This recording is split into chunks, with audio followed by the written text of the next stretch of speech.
در اینجا این جگوار به آرومی داره به یک کیمن نزدیک میشه و در لحظه نهایی به سرعت به سمتش حمله میکنه. اون به داخل آب میره تا شکارش رو بیرون بکشه. درسته که هیچ کدوم از ما انتظارش رو نداشتیم، اما این جگوار به طور فوق‌العاده‌ای موفق میشه این کیمن رو بیرون بکشه و در نهایت با عضلات قدرتمندش اون رو شکار میکنه. جگوار بزرگترین گربه‌سان قاره آمریکا و سومین گربه بزرگ جهان بعد از ببر و شیره. اما واقعاً چطور میتونه کروکودیل‌ها رو به این آسونی شکار کنه؟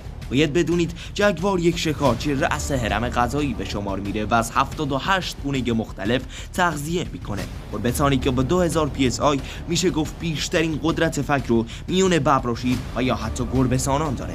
جدا از دم 60 سانتی متری، طول اونا حدود 1.5 تا 2.3 متره و میتونن از 150 تا 250 کیلوگرم وزن داشته باشن.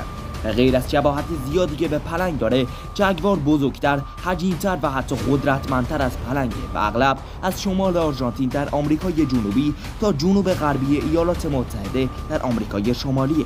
جانوران بی‌نظیر تنها زندگی میکنن و اصولا هم در شب فعالن. اونا میتونن مثل پلنگ به سرعت از درخت‌ها بالا رفته و در کمین بشینن.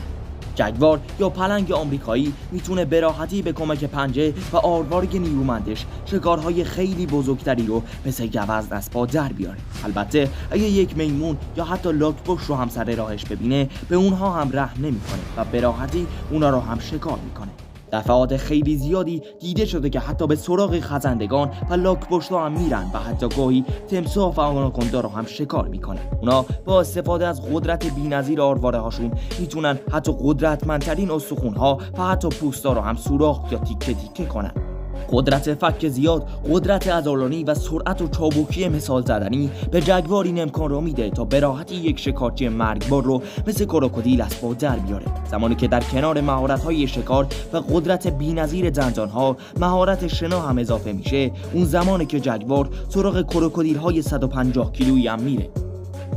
در اینجا با وجود اینکه کروکودیل‌ها استادهای ماهر شکار و شنا در آب‌ها هستند، یک جگوار گرسنه با حمله به یک تمساح در این رودخانه پس از یک مبارزه سخت و دیدنی تونست تمساح را از آب بیرون بکشه. توانایی شنا و قدرت عضلانی جگوار در نهایت منجر به پیروزی اون میشه. حیوان شکارچی که اینطور به داخل آب میپره و به تمساح حمله میکنه، میدونه که چطور با استفاده از دندونهای خودش پوست سخت و محکم تمساح رو سوراخ کنه و در نهایت اون را از آب بیرون بکشه. ولی حالا اگه این شکارچی مرگبار، قدرتمند و چابک با یک حریف سرسخت مثل خودش یعنی پلنگ درگیر بشه، کدومشون در این نبرد مرگبار پیروزن و نقاط ضعف و قدرت هر کدوم چیه؟ برای تماشای ویدیوی نبرد و مقایسه این دو شکارچی کانال رو سابسکرایب کنید و منتظر ویدیوی بعدی کانال یعنی نبرد خونین این دو شکارچی باشید. سپاس و تشکر از شما. تا ویدیوی بعدی، بدرود.